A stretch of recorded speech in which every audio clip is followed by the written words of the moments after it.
selesaikan pukul 12 ya, tentang monetaris dan juga terakhir adalah Chicago. Nah, tapi teman-teman perlu pahami juga bahwa sebenarnya sejarah pemikiran ekonomi ataupun mazhab-mazhab ekonomi itu tidak hanya berhenti di monetaris atau di Chicago saja paling terakhir, tetapi sebenarnya setelah monetaris atau Chicago itu masih banyak sekali mazhab-mazhab yang masih berlaku atau yang dijalankan di masing-masing negara. Misalnya apa? Kalau teman-teman baca handbook di beberapa kampus itu ada juga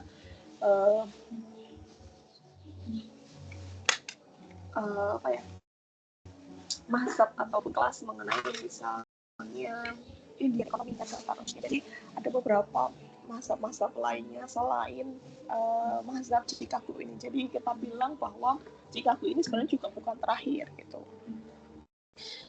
Nah, oke. Jadi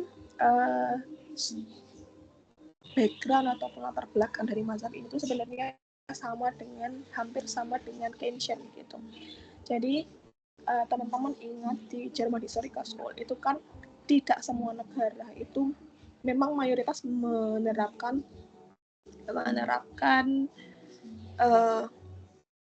neoklasikal atau klasikal ekonomi, tapi ada beberapa negara lainnya juga yang menerapkan mazhab-mazhab lainnya gitu. Nah, contohnya adalah German Historical School. Nah, sama dengan monetaris ini di era-era saat Great Depression muncul dua pemikiran utama gitu. Nah, dua pemikiran utama ini apa? Yang pertama adalah Keynesian, bahwa apa? Oh, negara itu harus ikut campur tangan. Nah, tapi yang kedua itu juga muncul sebenarnya monetaris ini kan bagian dari neoklasikal. Nah, sehingga apa sebenarnya dia sudah muncul neoklasikal atau monetaris ini kan sudah muncul sebelum Great Depression. Tapi saat di Great Depression mereka muncul kembali nih dari siapa? Dari pemikirannya Irving Fisher gitu, bahwa apa? Ya, menurut Fisher, apa sih yang menyebabkan krisis ekonomi atau depresi ekonomi di 1929? Ya karena utang yang terlalu banyak gitu dan juga harga yang turun gitu. Nah, sehingga apa? Ya, sehingga menurut Fisher ataupun ekonom-ekonom di monetaris, perpaduan antara kebijakan moneter dan kebijakan fiskal itu nggak akan ngaruh, nggak efisien gitu loh. Nah, sehingga apa? Ya, baiknya pemerintah itu do nothing, tapi pemerintah hanya menekankan atau menganggap ataupun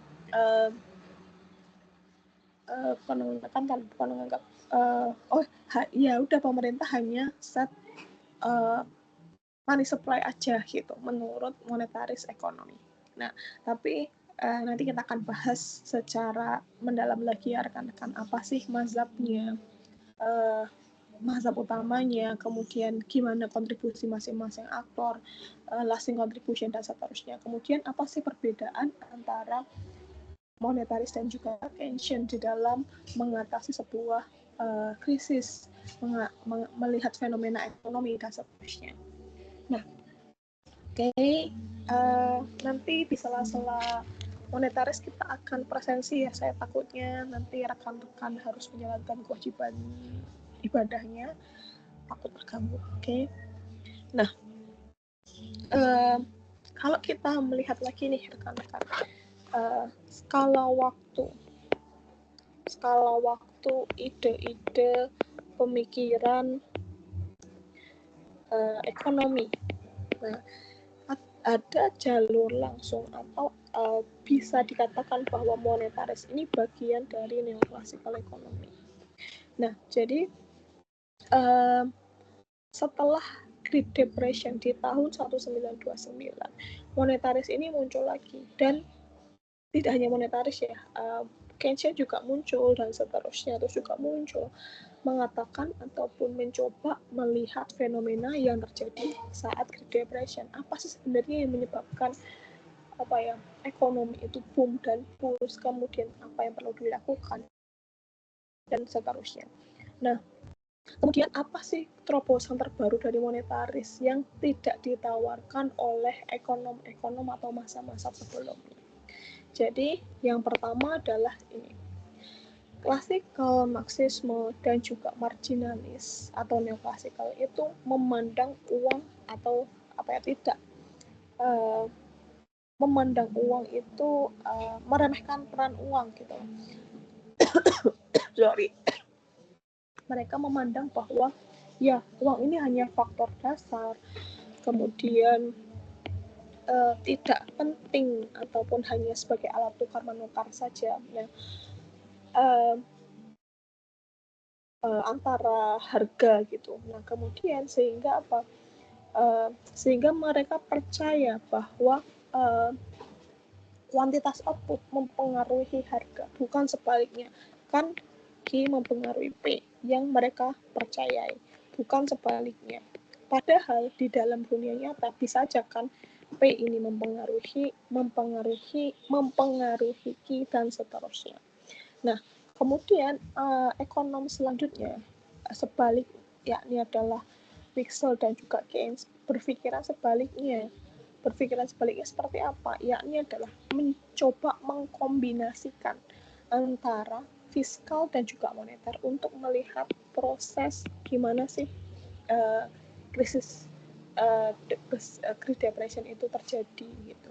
Nah, kemudian apa yang bisa dilakukan dari kedua kebijakan ini? Nah, tetapi Fisher tidak menyatakan demikian. Menurut Fisher, gabungan antara atau kombinasi antara fiskal dan juga moneter itu bukanlah sebuah proses yang efisien gitu. Nah, dan bisa juga menjelaskan mana sih ekonomi itu turun dari boom ke bust, mengalami penurunan dari boom ke bust itu karena apa? Ya karena ketidakstabilannya spesifiknya karena apa gitu. Menurut Fisher karena hutang yang berlebihan ataupun harga yang turun, sehingga apa ekonom monetaris ini mencoba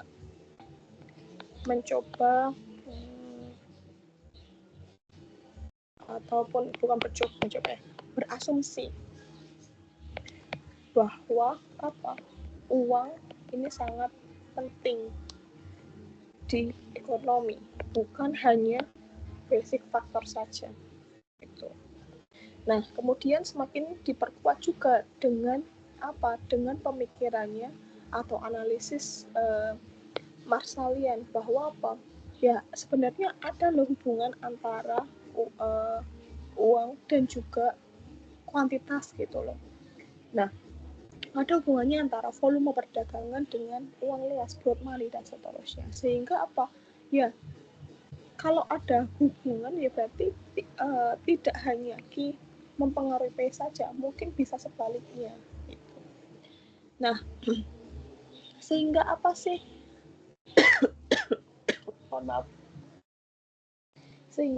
rekan-rekan kontribusi utama ataupun pemikiran utama dari monetaris, yakni adalah uang itu ternyata mempunyai peran penting di dalam ekonomi gitu. Dan apa yang perlu dilakukan oleh pemerintah, ya setidaknya pemerintah harus jadi kayak gini, pertama uang itu punya peran penting dalam ekonomi. Nah, mungkin yang kedua adalah gabungan antara fiskal dan moneter kan menurut monetaris nggak efisien, sehingga ya harusnya pemerintah ini peran pemerintah itu minimalkan gitu loh, kecuali pada peran monetary authority, kecuali pada peran bank sentral. Di mana apa? Ya menurut monetaris kita harus meminimalkan peran pemerintah. Tapi ada satu nih yang tetap harus dilakukan oleh pemerintah, yakni adalah melalui kebijakan moneter. Dengan cara apa? Kontrol M2. Melalui apa? Perannya central bank kayak gitu. Nah, karena apa? Ya lagi-lagi monetaris. Kalau kita bilang monetaris ini kan laissez-faire ya. Laissez-faire. Kemudian yang sehingga apa? Sehingga limited government intervention. Nah, kemudian selanjutnya adalah menekankan peran uang, sehingga kita harus melihat nih gimana sih kalau ekonomi mau baik-baik saja, saat resesi, saat depresi, apa yang harus dilakukan pemerintah? Ya, yang harus dilakukan pemerintah hanyalah kontrol broad money, hanyalah kontrol jumlah uang beredar, yaitu menurut monetaris. Nah, di monetaris sendiri ada 2 cabang yang tekan. Untuk majornya adakah yang ditanyakan? Jadi majornya hanya menekankan peran uang melalui M2, melalui central bank. Kemudian yang kedua adalah laissez-faire gitu. Nah, ada yang ditanyakan dulu untuk majornya dari monetaris?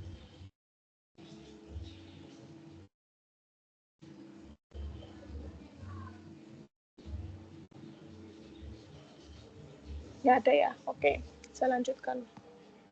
Nah, kemudian dari mazhab ini pun itu ada 2 kelompok. Kelompok yang pertama itu adalah non monetary branch atau cabang tradisional, cabang non moneter. Bahwa apa? Oh ya udah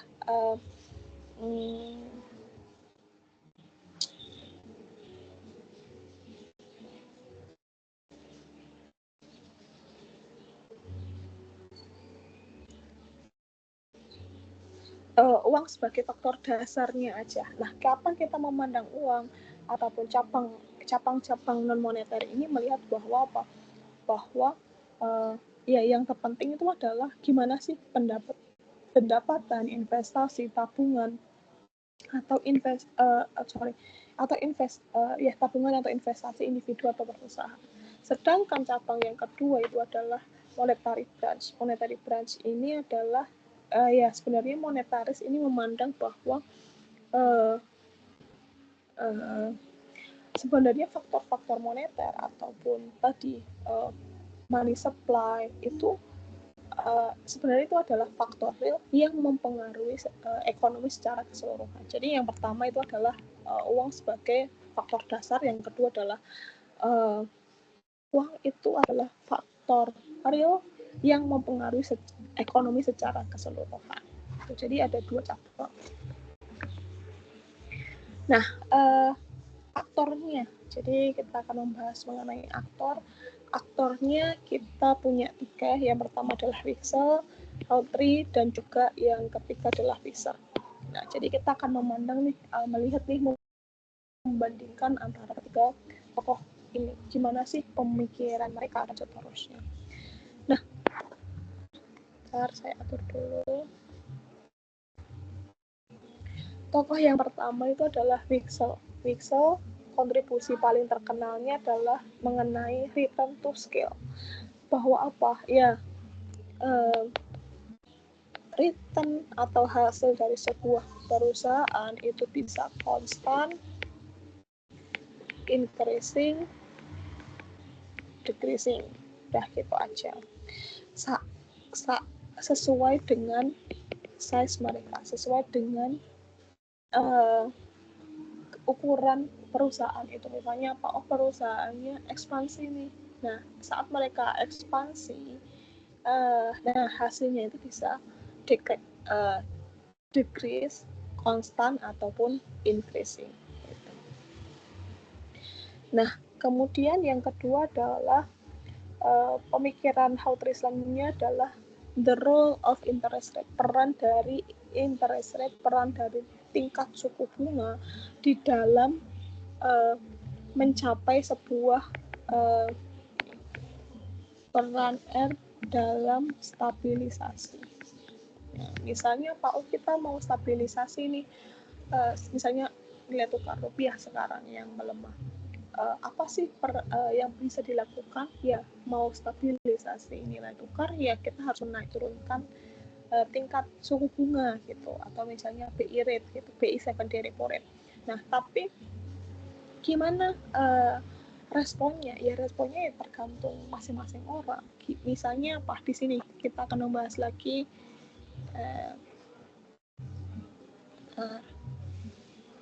nanti kita akan bahas di sini ya untuk yang peran atau respon masing-masing orang terhadap suku bunga dan pemikirannya bisa. Nah, misalnya apa? Ya saat inflasi, saat deflasi, apa sih yang harus dilakukan pemerintah untuk stabilisasi? Yakni adalah melalui tingkat suku bunga. Nah, jadi Bixel ini menyarankan bahwa apa? Bahwa we can stable the price. Kita bisa menstabilkan harga melalui apa? Tingkat suku bunga yang bisa naik atau turun. Misalnya melalui apa? Misalnya adalah bank meminjamkan uangnya kepada masyarakat. Nah, kemudian masyarakat bisa produksi, konsumsi, dan seterusnya.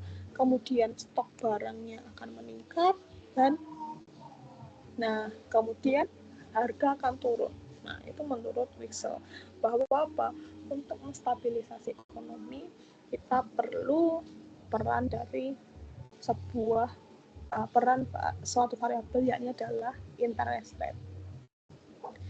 Nah, selanjutnya adalah ini melalui apa kita tadi bisa menstabilkan the role of government. Spesifiknya lagi, spesialnya lagi adalah melalui yang namanya central bank gitu. Jadi ya tadi melalui Bank Indonesia itu menaik turunkan tingkat suku bunga, kemudian gimana sih respon masyarakat, respon perbankan dan seterusnya. Nah, kemudian selanjutnya adalah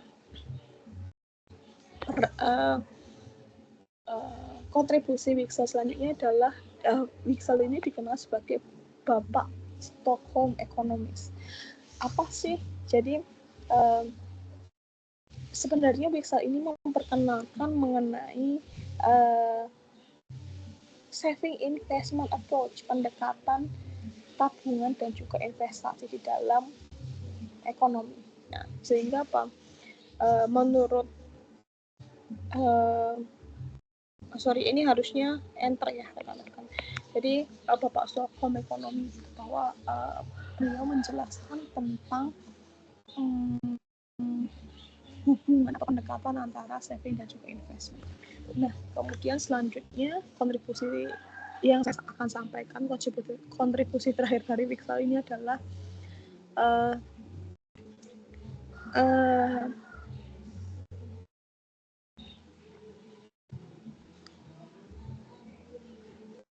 kemudian apa ya, melalui saving yang kemudian pendekatan saving investment tadi,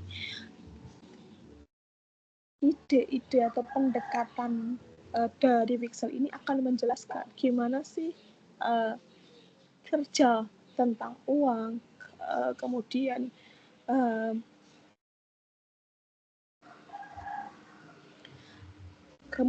gimana sih harga itu bekerja. Jadi saving kemudian investasi meningkat itu akan menjelaskan gimana sih kinerja atau kerja, bagaimana uang itu bekerja, kemudian government action dan seterusnya, ataupun harga, tentang harga. Nah, sebagai suatu kesatuan, gimana sih tadi saving mempengaruhi saving jadi investasi, pendekatan saving dan juga pendekatan saving dan juga investasi membuat ekonomi itu tumbuh atau tidak tumbuh, naik atau turun, Ya, melalui pendekatan saving dan investment. Misalnya apa? Dengan saving, maka menurut Gustav atau menurut Wixel, maka investasi akan meningkat. Nah, selanjutnya apa? Selanjutnya akan membuat ekonomi tumbuh. Nah, melalui apa? Ya melalui tadi peran dari interest rate kayak gini, yang diatur oleh central bank. Nah, kemudian aktor kedua kita punya Haltri. Haltri ini menjelaskan kenapa sih muncul business cycle di dalam sebuah ekonomi. Menurut Haltri, apa sih yang menyebabkan adanya business cycle? Yakni adalah tentang ketidakstabilan sebuah kredit. Kalau kreditnya nggak stabil, ya maka bisa muncul business cycle nih. Nah, kemudian selanjutnya, siapa sih aktor yang paling berperan terhadap business cycle? Yakni adalah wholesale merchant atau trader. Di mana apa? Faktor yang paling mempengaruhi bagi variabel yang mempengaruhi menurut mereka itu adalah tingkat suku bunga. Jadi traders ini sangat sensitif terhadap tingkat suku bunga. Misalnya apa? Saat tingkat suku bunga pinjaman itu turun, maka apa? Mereka pinjam uang. Setelah mereka pinjam uang, maka mereka akan membeli stok dengan banyak. Mereka akan hold inventory rekan-rekan.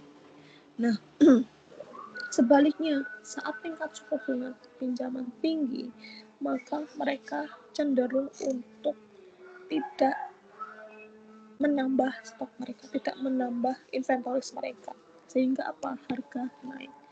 Nah, dengan demikian kita bisa belajar.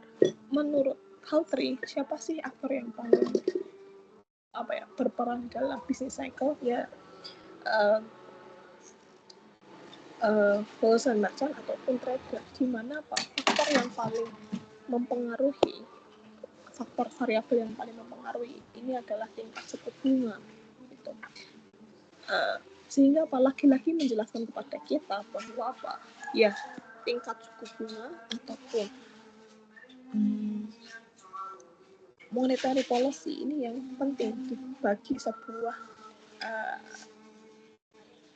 kinerja ekonomi. Karena apa? Ini tadi loh, saat tingkat suku bunga turun, maka mereka akan menambah stok, kemudian akan mempengaruhi harga dan juga kuantitas. Tapi sebaliknya, saat tingkat suku bunga pinjaman naik, maka ya mereka akan nggak pinjam, kemudian stoknya tetap atau stoknya dikurangi, harganya sehingga harganya bisa meningkat gitu.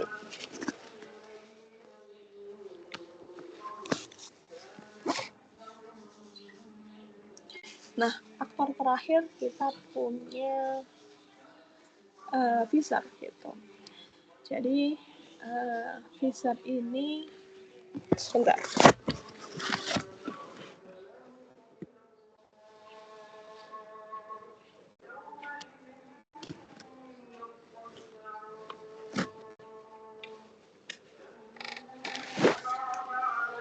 Kita punya Fisher ya. Kontribusi paling terkenal dari Fisher ini adalah quantity of money, teori kuantitas uang. Gitu. Bahwa apa? Yang tadinya menganggap bahwa hanya Q mempengaruhi P, sekarang ternyata bisa circular causation, ada cause and effect, ada hubungan sirkulasi antara keduanya, bahwa apa? Ya, Q dan P itu bisa saling mempengaruhi sama lain gitu. Bisa aja Q mempengaruhi P atau sebaliknya P mempengaruhi Q gitu. Nah, jadi ada hubungan cause and effect antara quantity of currency atau quantity dan juga tingkat harga. Nah, sehingga digambarkan dari sebuah timbangan menurut Fisher antara money circulation and price level. bahwa apa? Ya, kalau kita geser nih ke sini, maka kualitasnya kita geser, harganya akan turun. Harganya akan naik. Nah, sebaliknya, kalau kita geser price levelnya ke sini, maka apa? Kualitasnya itu juga mungkin akan berubah. Gitu. Nah, dari teori kualitas uang ini juga Fisher mencoba menjelaskan nih, atau menawarkan kepada menawarkan kepada pemerintah dan seterusnya, bahwa apa? Ada loh salah satu cara untuk menstabilkan ekonomi, yakni adalah melalui controlling broad money, mengontrol jumlah uang beredar, mengontrol M2 gitu. Misalnya apa? Melalui open market operation atau operasi pasar terbuka. Melalui apa? Ya, government buy atau sell bond gitu. Misalnya pasun gitu. Untuk apa? Untuk kontrol M2. Nah, last but not least, ini adalah kontribusi dari monetaris aktor dari monetaris, khususnya adalah Fisher, yakni adalah gimana sih sebenarnya kinerja dari suku bunga itu gitu. Kemudian gimana suku bunga ini, respon masing-masing orang terhadap suku bunga itu seperti apa sih gitu. Nah, menurut Fisher ada 2 respon orang. Gimana sih tingkat suku bunga ini mempengaruhi orang akan berinvestasi, melakukan insentif atau tidak, melalui apa? The impatient rate, atau tingkat ketidaksabaran. Mereka akan memilih nih, apakah konsumsi saat ini atau investasi di masa ini gitu. Nah, kalau mereka semakin tidak sabar, maka mereka memilih untuk konsumsi di masa sekarang. Nah, selanjutnya yang kedua ada tingkat suku bunga tadi akan mempengaruhi investment opportunity rate gitu. Yakni adalah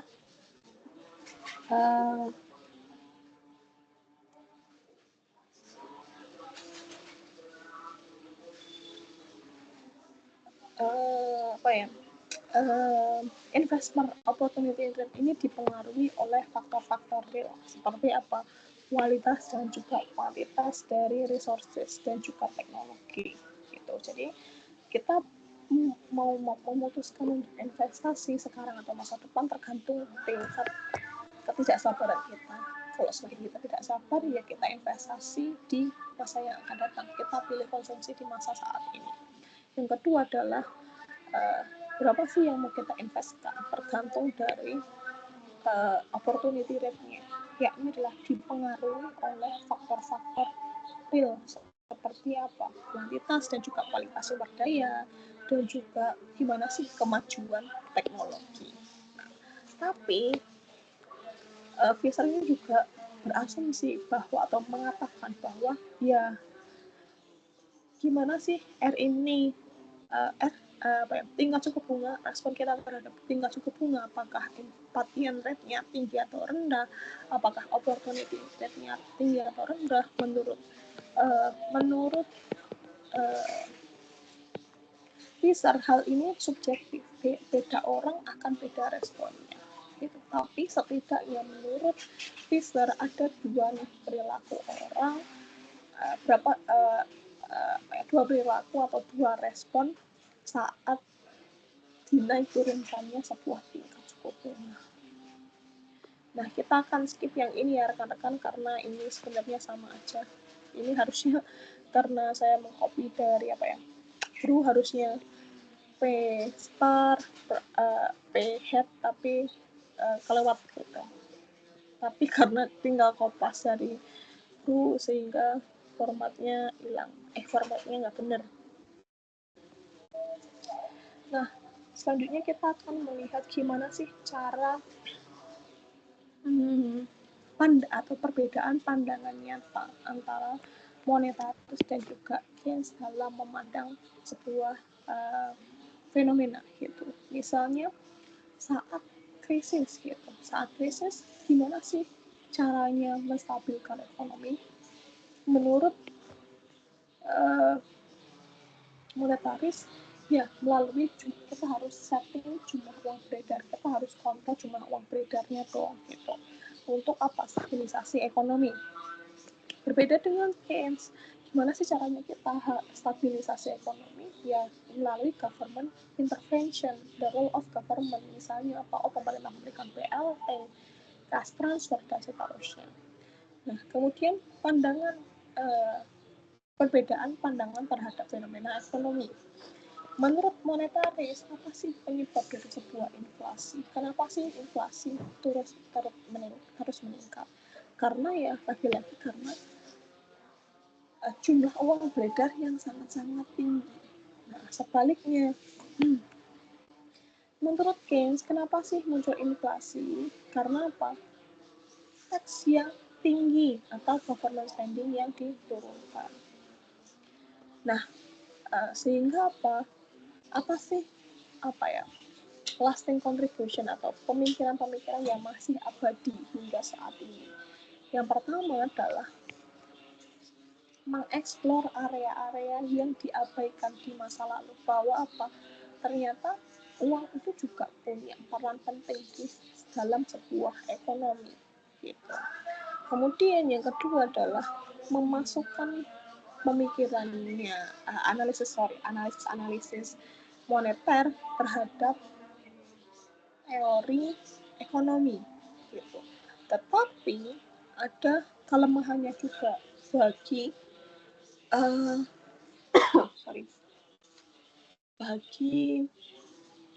kelemahan dari atau kritik dari mazhab monetaris, yakni adalah mereka terlalu melebih-lebihkan peran uang. Misalnya kita kontrol uang nanti akan stabil dan seterusnya. Padahal ya hal ini juga tidak akan selalu benar gitu. Ya kita menyadari bahwa peran dari money supply itu penting, tapi ada beberapa kejadian yang mungkin juga tidak bisa dijelaskan, tidak bisa stabil saat kita hanya mengontrol money supply aja. Nah, ada pertanyaankah dari rekan-rekan terhadap untuk materi tentang monetaris school?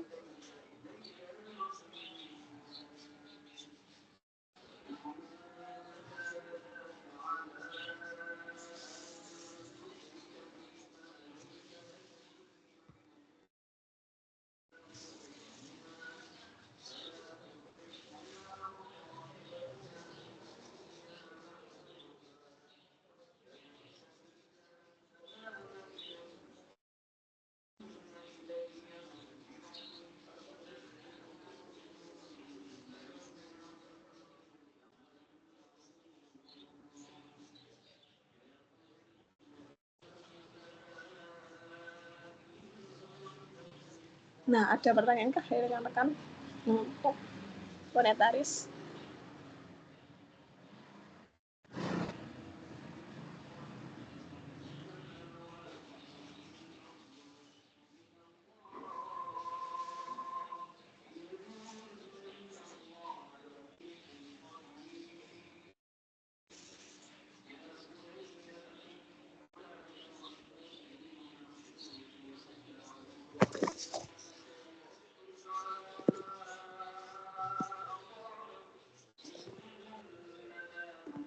Oke, kalau nggak ada, kita akan presensi sebentar ya, rekan-rekan. Tapi rekan-rekan presensi scan sendiri ya.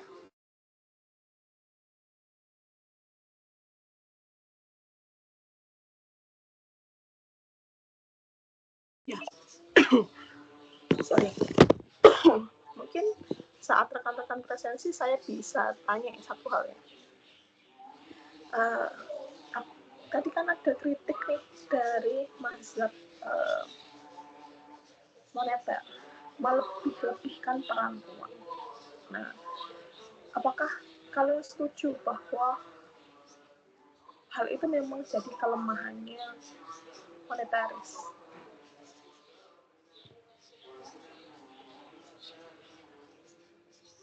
Dan sepenting itukah peran dari uang di dalam ekonomi menurut rekan-rekan?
Gimana rekan-rekan?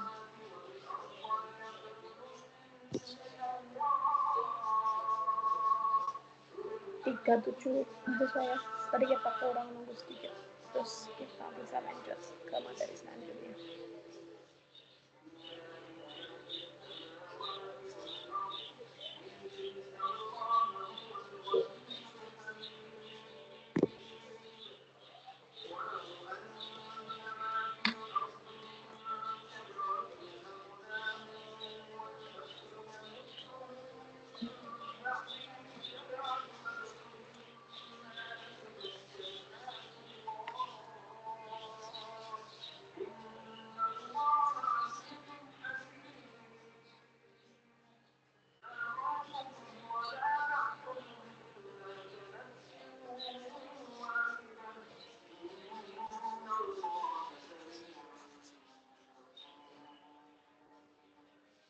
Oke, sudah selesai nih. Wih, kok yang hadir 38, tapi lisensinya dikasih kita ya, bisa free lah. Oke.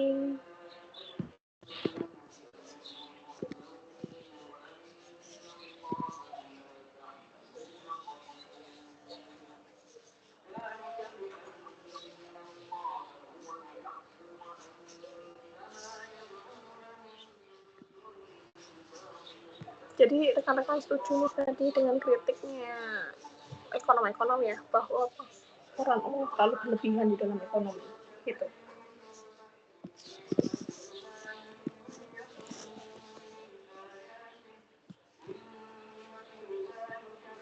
Yep, silakan misal. Mungkin dari sisi mungkin misal kondisi liquidity trap ketika suku bisa menjadi sinyal dari ekonomi. Jadi uang digunakan oleh monetaris untuk menstabilkan ekonomi mungkin tidak bisa. Yep.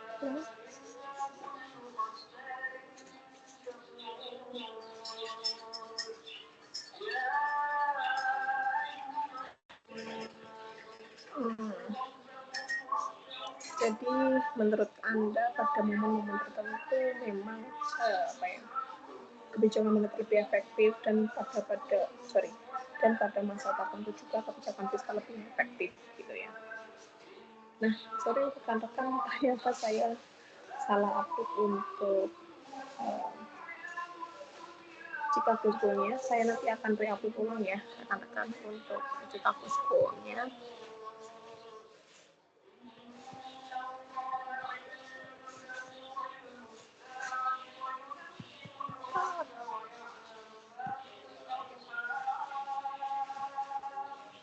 karena itu materi yang lama yang sudah saya upload.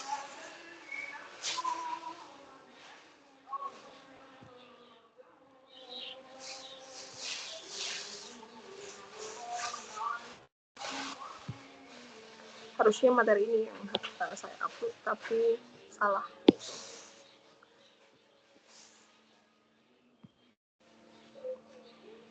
Nah,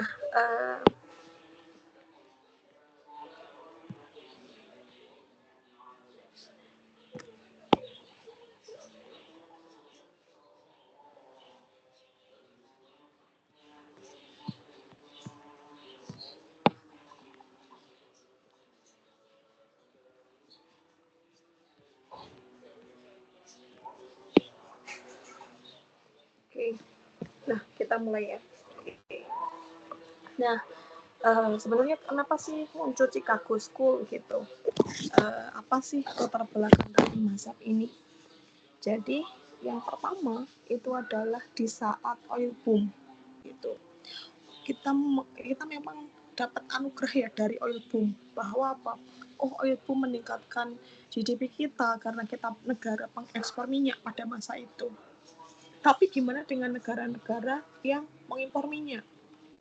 Negara-negara pengimpor minyak mereka mengalami permasalahan.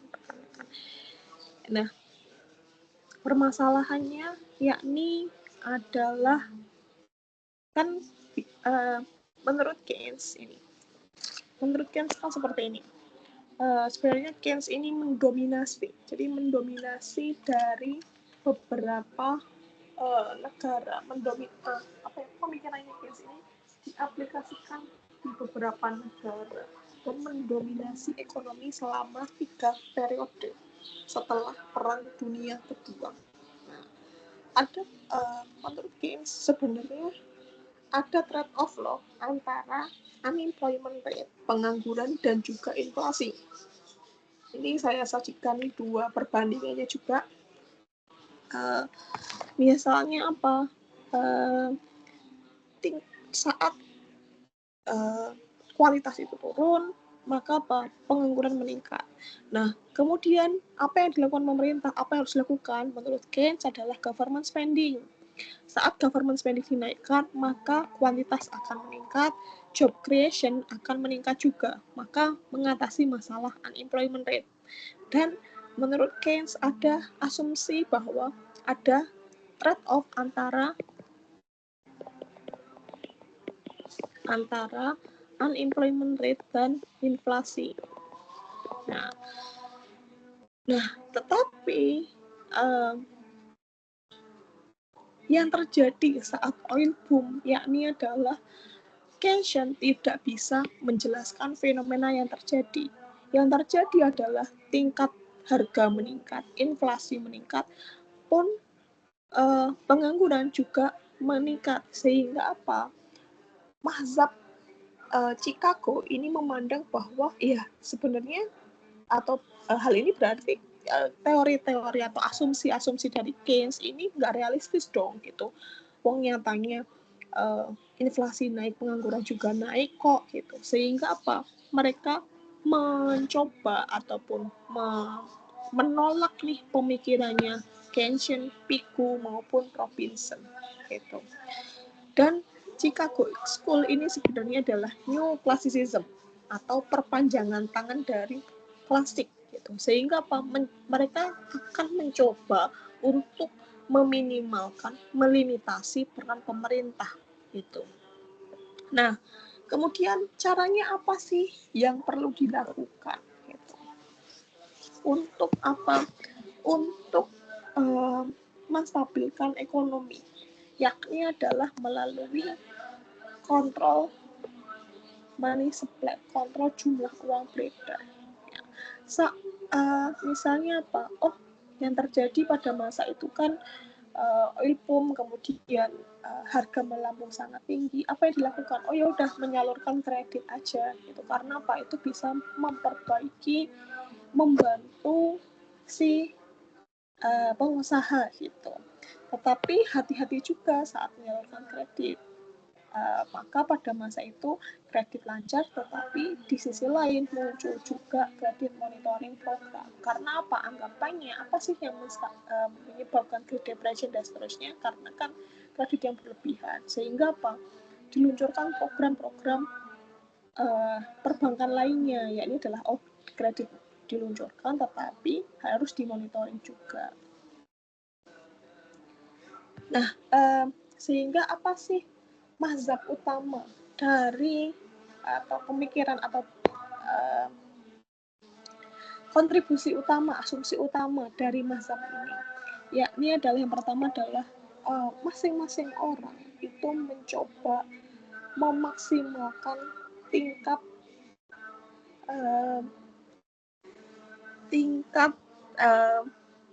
kepuasan mereka, tingkat utilitas mereka. Nah, dan orang akan mempertimbangkan benefit dan juga cost-nya. Nah, sehingga apa? Saat mereka mencoba memaksimalkan utilitas mereka, mereka akan melihat waktunya. Mereka akan berpikir secara rasional. Untuk apa? Untuk mengurangi ketidakpastian yang ada gitu. Berdasarkan apa? Berdasarkan informasi yang mereka punya. Misalnya kayak gini, teman-teman memilih untuk kuliah, memperpanjang rata-rata lama sekolah Anda. Saat Anda memutuskan memperpanjang rata-rata lama sekolah Anda, tentunya Anda punya sebuah tujuan. Nah, dan keputusan Anda itu juga kan berdasarkan informasi-informasi yang kalian dapatkan. Misalnya apa? Saat saya menambah rata-rata lama sekolah, maka yang terjadi atau years of schooling yang terjadi adalah return saya meningkat, tingkat pendapatan saya meningkat, seperti itu. Nah, kemudian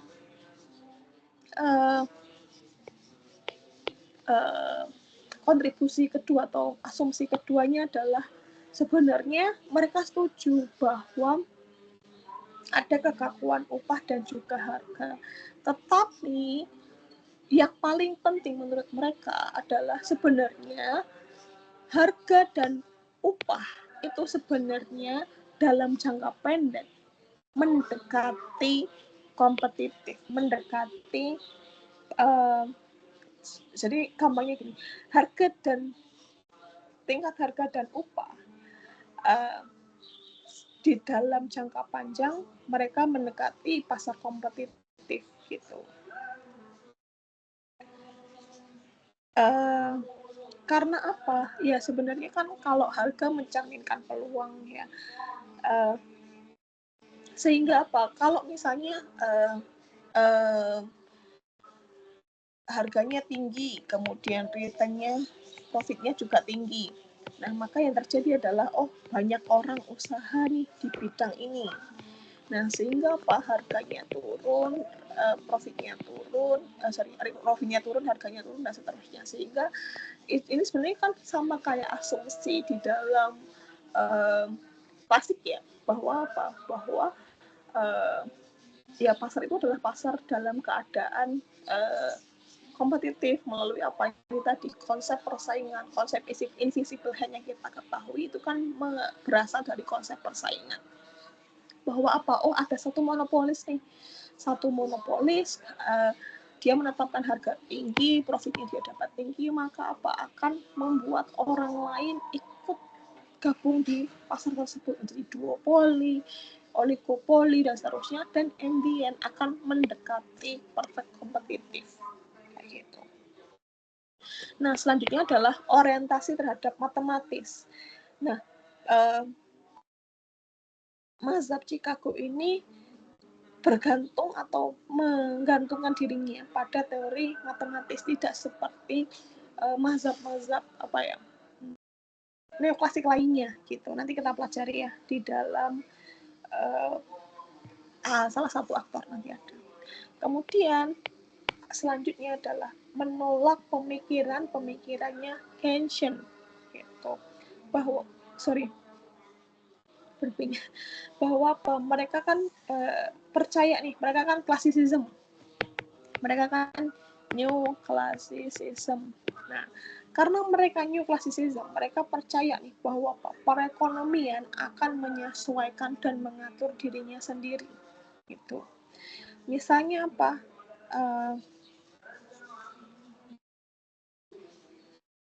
Resesi dan depresi. Nah, itu kan apa ya? Hanya terjadi sesaat, terjadi nggak terjadi selamanya gitu. Nah, saat resesi atau depresi ya orang-orang akan apa ya? Mengatur dirinya sendiri, akan menyesuaikan dirinya sendiri sehingga apa? Ya, at the end akan back kembali kepada equilibrium. Nah, kemudian yang terakhir, karena mereka new classicism, maka mereka mengedepankan laissez-faire atau mereka tetap menerapkan limited government intervention atau kebijakan pemerintah yang terbatas. Karena apa? Ya, ingat rekan-rekan di dalam institutionalist school, kalau kita memandang bahwa politician kita, pemerintah kita itu adalah orang yang paling tepat. Jadi menurut mereka pemerintah bukan orang yang paling tepat dalam meningkatkan welfare ekonomi. Karena apa? Karena masing-masing agen punya self interest gitu. Nah, sehingga apa? Yang kita pandang bahwa mereka itu tepat nih dalam menyuarakan suara kita, tapi kenyataannya mereka adalah agen-agen ataupun aktor-aktor yang punya tujuan sendiri. Mereka pengen tujuannya itu mencapai tujuannya lah gitu, bukan untuk kepentingan umum, welfare dan seterusnya. Nah, benefitnya nanti teman-teman pelajari ya. Sebenarnya siapa sih kelas yang mendapatkan benefit, siapa yang tidak mendapatkan benefit gitu. Nah, ini sudah saya jelaskan secara gamblang juga siapa yang dapat benefit dan seterusnya. Siapa yang kehilangan benefit. Jadi akan saya skip. Kemudian valid, useful, correct pada masanya. Tepat nggak sih? Valid nggak sih? Berguna nggak sih? Kayak gitu. Jadi biasa kita bilang bahwa masing-masing mazhab itu kan akan valid, useful, correct pada masanya. Misalnya apa? Misalnya adalah, mereka berguna nih, valid nih karena atau berguna nih karena apa? Mengembalikan ekonomi ke keadaan atau kepercayaan bahwa ternyata individual decision itu juga penting lagi gitu loh. Kemudian yang selanjutnya adalah mempercayai bahwa peran dari sebuah kebijakan moneter, ya, terutama di saat oil boom. Ternyata kebijakan pemerintah itu ya ada nggak efektifnya juga, kebijakan moneter ada nggak efektifnya juga, sehingga kita kan mempelajari ini saat resesi, kebijakan mana yang paling efektif, saat kondisi dalam keadaan normal kebijakan apa yang lebih efektif. Misalnya saat resesi atau depresi, mungkin kebijakan fiskal lebih efektif karena saat kita menerapkan kebijakan moneter ada lag-nya, butuh instrumen-instrumen di mana dampaknya ke sektor real itu butuh waktu. Nah, mungkin saya akan cepat aja ya rekan-rekan. Selanjutnya adalah aktor pertama adalah Milton Friedman. Tentunya Milton Friedman ini support terhadap laissez-faire gitu dan juga pasar bebas.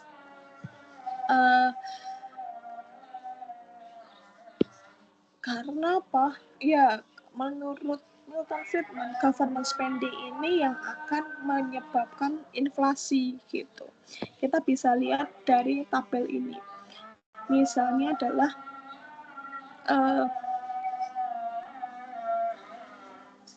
sebenarnya ini lagi azan ya. Kita break 1 menit ya.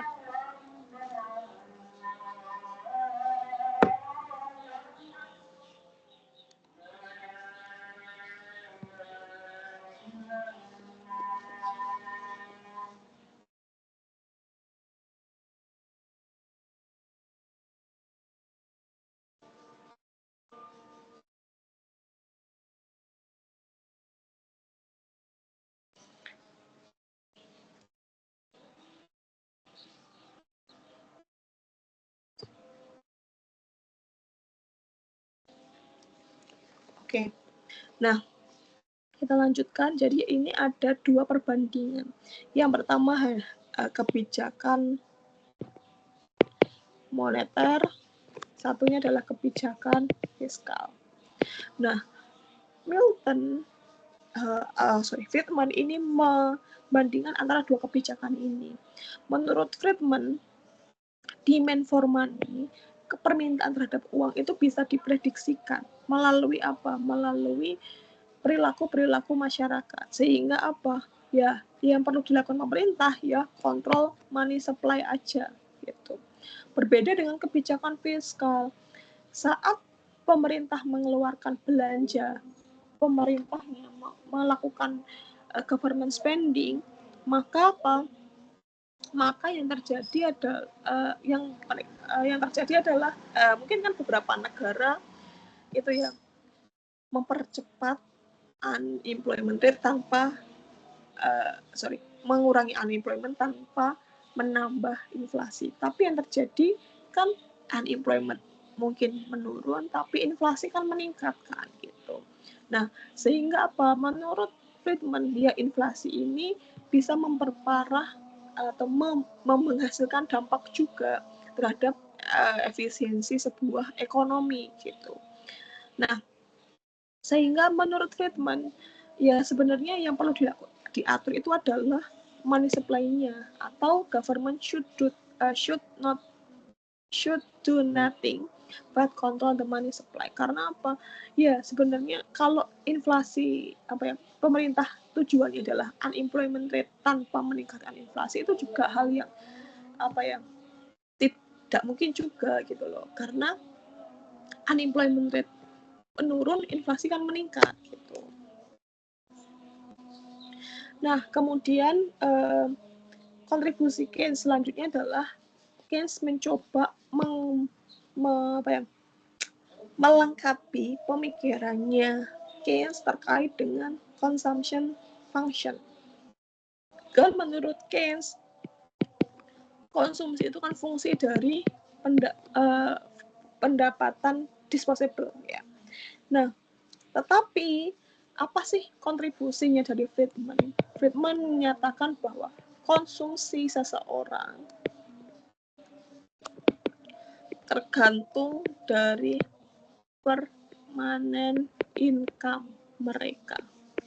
Jadi ini tambahannya. Jadi ya berapa sih yang mau saya konsumsi sekarang? Tergantung ekspektasi saya terhadap permanent income saya. Oh, kedepannya gaji saya berapa sih gitu. Ya sehingga melengkapi pemikirannya si Keynes bahwa konsumsi dipengaruhi oleh pendapatan disposable gitu. Ya. Nah, kemudian selanjutnya adalah demand for money. Kan kita diperkenalkan nih oleh Keynes ada 3 motif orang memegang uang. Menurut Friedman, kadang kita demand cash in hand. Jadi kita kadang butuh cash in hand. Karena apa? Karena akan memberikan tingkat kepuasan bagi pemegangnya. Dan kita mungkin pada momen-momen tertentu, kondisi resesi, ketidakpastian, kita lebih prefer untuk memegang uang secara nyata. Gitu. Atau memegang uang ya, cash in hand, bukan cash in bank. Nah, kemudian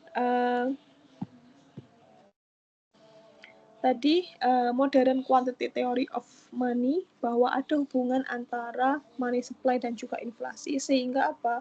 Ya, Friedman itu percaya bahwa kebijakan moneterlah yang bisa digunakan untuk memanage ekonomi gitu. Ya, sebenarnya pemerintah bisa melakukan kebijakan-kebijakan untuk mempengaruhi money supply melalui tingkat suku bunga, kredit, dan seterusnya, bukan melalui kebijakan fiskal.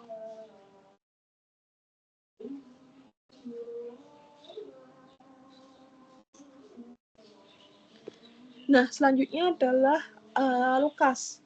Lukas ini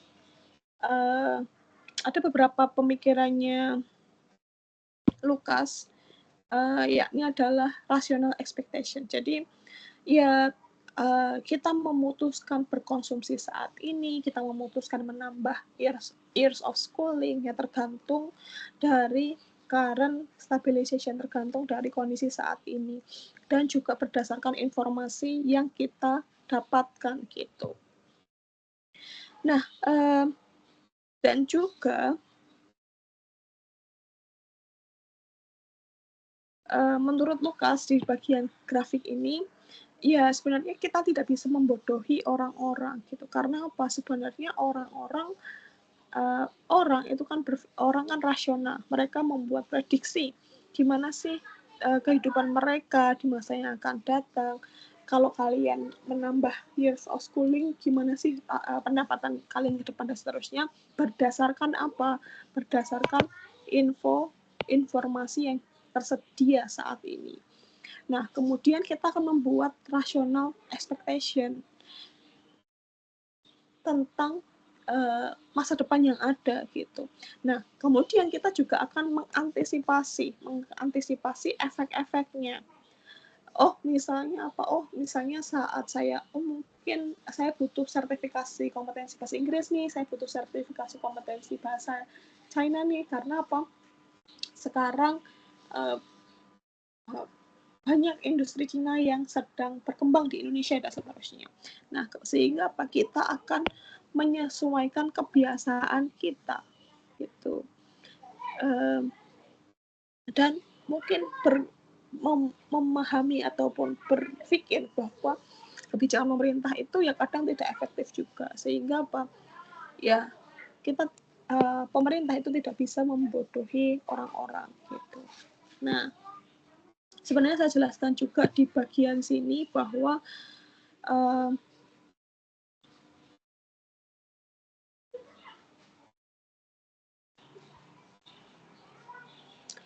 di dalam agregat supply analisisnya si Lukas ada hubungan antara price level dan juga kuantitas gitu. Nah, mungkin masing-masing orang itu akan mengantisipasi perubahan-perubahan yang ada, tapi bersifat sementara gitu. Nah, selanjutnya adalah Becker. Nah, Becker ini adalah yang memperkenalkan kita tentang teori tentang preferensi, teori tentang individual behavior, dan seterusnya. Salah satunya itu adalah investasi mengenai human capital. Menurut Gary Becker, investasi terhadap human capital itu adalah sangat-sangat penting. Karena apa? Ya karena berkaitan dengan distribusi pendapatan, labor turnover, pembangunan juga, dan seterusnya. Nah, kemudian kita juga belajar mengenai theory of allocation time, bahwa apa?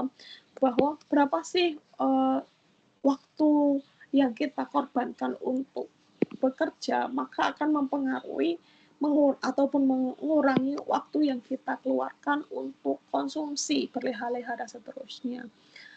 Dan juga kita sudah belajar bahwa apa? Oh, ternyata keputusan seseorang untuk bekerja, jumlah jam bekerjanya tergantung dari beberapa keputusan. Misalnya, oh suaminya bekerja tidak, istrinya bekerja tidak, berapa jumlah anaknya, karakteristik individu yang kita atau rumah tangga yang kita bisa pertimbangkan, atau mungkin karakteristik orang tuanya juga gitu. Nah, di dalam chart mengatakan bahwa dalam chart ini adalah salah satu kontribusi lainnya dari Becker, bahwa apa? Ya, bahwa orang atau individu itu adalah rational calculator gitu. Bahwa apa? Ya, individu ini mencoba untuk memaksimalkan utilitas mereka. Mereka akan mengkonsumsi atau memilih antara konsumsi ataupun hal-hal lainnya gitu. Dan keputusan-keputusan mereka berdasarkan dari informasi yang mereka dapatkan dan juga mereka mempertimbangkan atau mengkalkulasikan antara cost dan juga benefit. Untuk apa? Memaksimalkan self interest mereka. Nah, sehingga Gary Becker mengatakan bahwa ya sebenarnya orang ini adalah rational calculator gitu. Valid, useful, correct. Lasting contribution-nya pada masa hingga saat ini, yakni adalah ide-ide tentang mikroekonomi bahwa individu sangat penting di dalam sebuah perekonomian itu dikembalikan lagi gitu. Sehingga hal ini juga menjadi lasting contribution-nya bahwa bahwa di dalam kurikulum di beberapa kampus, contohnya di Amerika Serikat dan seterusnya, memasukkan lagi nih peran penting sebuah peran ataupun pentingnya keputusan individu. Nah, kemudian juga ada beberapa pemikiran yang masih cabang-cabang ilmu yang masih kita gunakan hingga saat ini, yakni adalah teori tentang modal manusia, teori tentang produksi rumah tangga, pencarian kerja, job search, discrimination, dan seterusnya, yang mungkin banyak kita pelajari hingga saat ini. Gitu. Nah, ini last but not least, ini adalah concluding-nya. Jadi, kalau kita pelajari dari zaman ancient, dari zamannya Yunani kuno hingga Chicago, kita belajar bahwa ekonomi ini selalu berkembang dan juga berubah gitu. Dan ekonomi ini adalah sebuah disiplin ilmu yang mencoba menjawab permasalahan pada masanya. Sehingga kalau muncul pertanyaan apakah valid, useful, correct pada masanya, ya jawabannya hampir selalu iya. Karena apa? Ya ekonomi ini mencoba karena ekonomi berevolusi, manusia berevolusi, berubah,